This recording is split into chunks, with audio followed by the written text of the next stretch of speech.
It is 420 somewhere. Thanks for joining us. It's Miggy 420. And hey, what's up? Tom, come on in. Wow. How's it going? Yeah, you know what a social equity joint venture is in Connecticut? No, so tell me about it. Oh, yeah. Okay. These social equity programs are unique. So whatever state you're in, you're going to see a little bit of different things.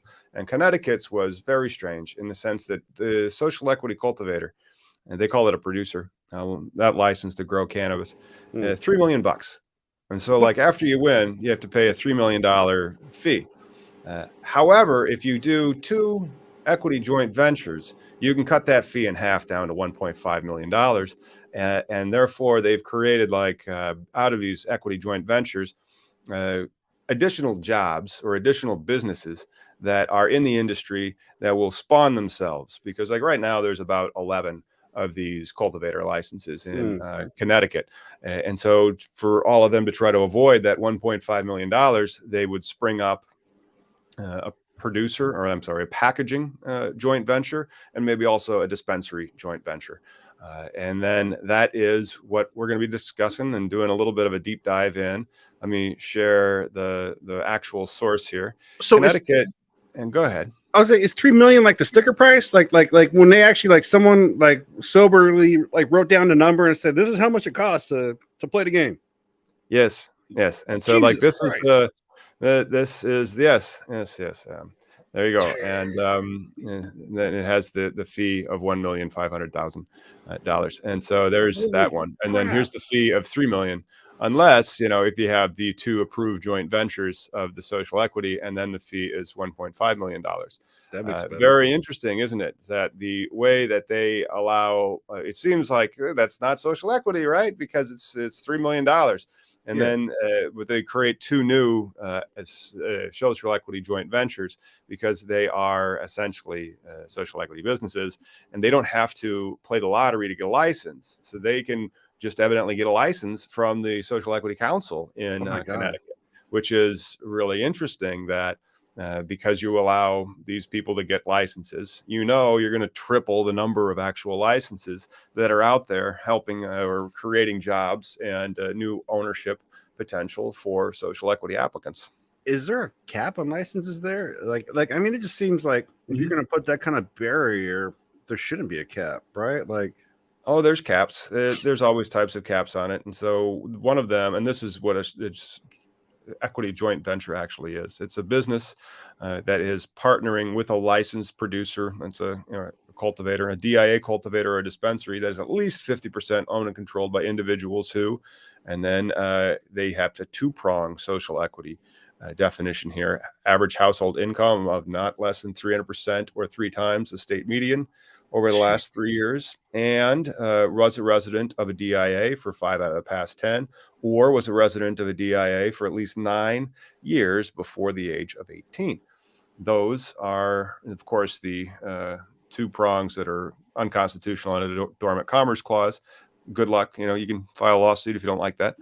But there you go. That's one of the things that they're going to do. There's no window for those licenses, and they can only have 2. So there's a maximum number that a joint venture can do in pursuant to this type of license. So if you win this cannabis social equity cultivator or producer license in Connecticut, turns out you're probably going to then also create 2 more companies to save $1.5 million on your fee, and then kind of go a little bit vertical, get a dispensary. I just looked at the median income in Connecticut, and it's fucking $38,000. Like, how can you create that? I mean, it just seems like what other industry? Like, look at this. I gotta make it bigger. But what other goddamn business out there that has that kind of barrier, man? Like, that's insane. Yeah, that seems very unfair right away. That is the way that they are doing it. Like I said, every state does it a little bit differently. This is what Connecticut's doing for theirs. And now that we've kind of started to talk about these equity joint ventures and what we think about them, why don't we play a little bit of Name That Strain? Right we on. have one today. Sweet.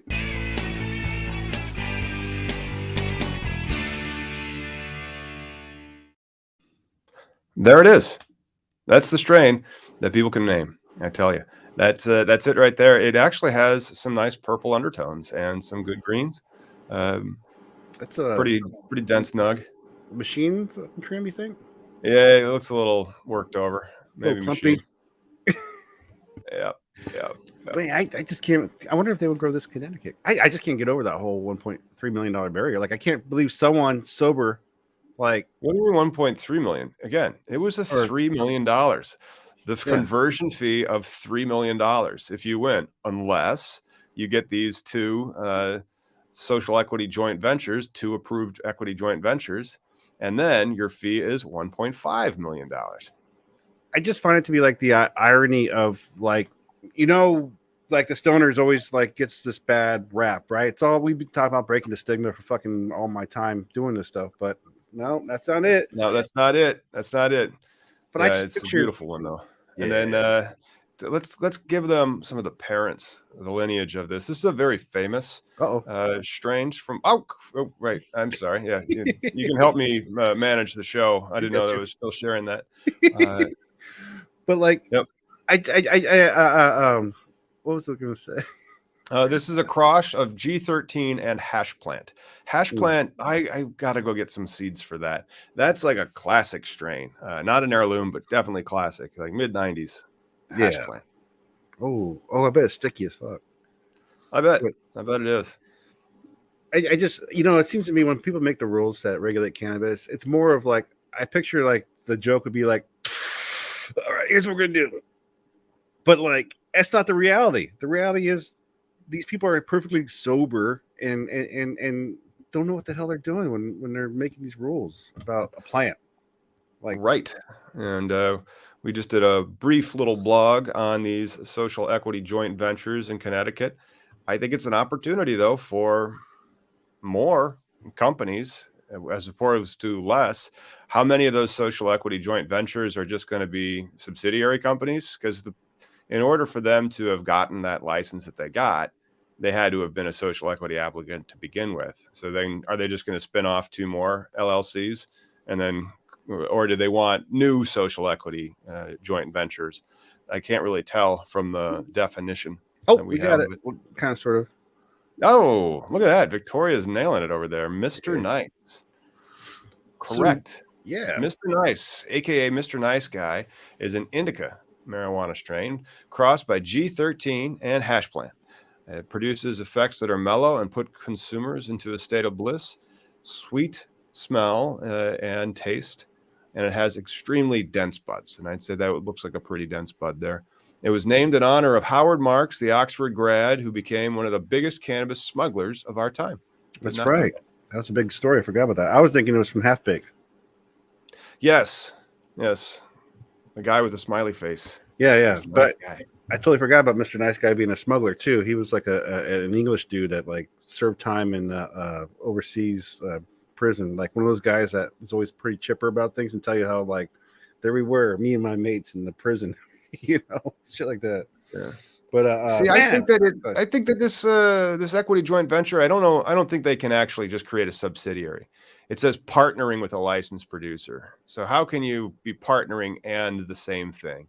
So there you go. I believe you're going to have two more equity joint ventures per each social equity producer or DIA cultivator or dispensary license. So there's these licenses that have been awarded for the producers, the licensed cultivation, and then there's some lotteries that I don't think they've quite done yet in Connecticut. It'll be nice.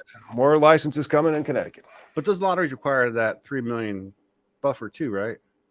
No, the 3 million, that was the social equity one. Those ones where if you applied and had everything in order and the money, you would win the license. Jesus, Yes. Oh, it's so fair. I mean, I get like your business angle. You see all the different ways they're doing it. Like here in Washington State, I learned the other day that the power of the salespeople, right? Because the whole point is here, being that we're horizontal, layered as far as like a grow producer processors got one license, stores are another license, and then transpose another license. But like the people who do sales, they really have a lot of power as long as they got the network and can get that product on the shelf.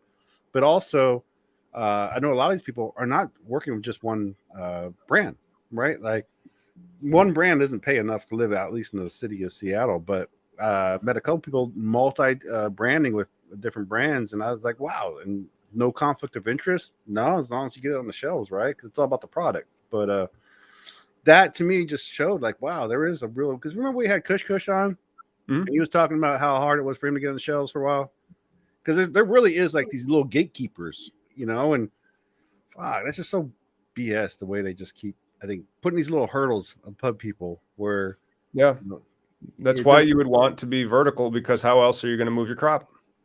Yeah, I mean, when it was medical, Oh, it's here, so good. Oh, I understand. That's good. That's great. But then, do you have all those connections with the people that are going to be wholesaling and buying your stuff and putting it on their shelves? yeah, you make a name for yourself, because I know a lot of people here when they were vertical at the time, you can't grow enough to like maintain like shelf space, right? Just like sometimes you can't maintain enough to like personal grow, right? You might have to go to the store or something. But if you're a business, then you're taking the flower from other grows as well. And if you're a good grow, to start off with, your cannabis, then that's not going to be an issue.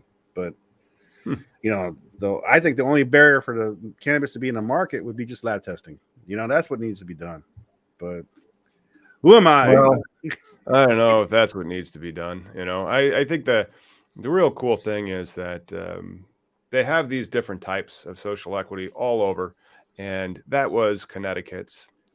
Hopefully people got something out of that. If you are one of the few, I want to say dozen cannabis licenses that are in that state and wondering how they're going to put together those additional partnerships, we can help over at cannabisindustrylawyer.com. But I'm still checking out these floor plans for the new office, man. Right on. But can you help somebody though, like with a $40,000 medium income? I mean, to me that seems like you're reaching a lot to get 1.5 million from your, there's, you gotta have like property that's been like handed down to you for collateral, right? There's not going to be a, somebody with a $1.5 million check just because you're a social equity.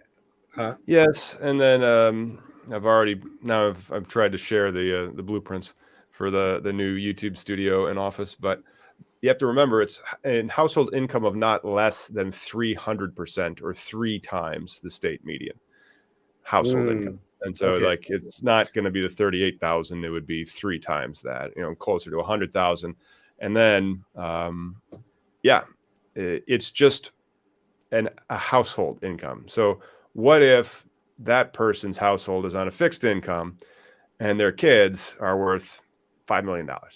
Or vice versa. What if the parents are worth $5 million and the kids aren't making very much money? Paperwork shit. It's paperwork, and it's also checking where you reside and where the DIA is, and then being able to prove the long-time residency in those things. Could this be another issue, moment where someone can sue over a dormant clause though as well?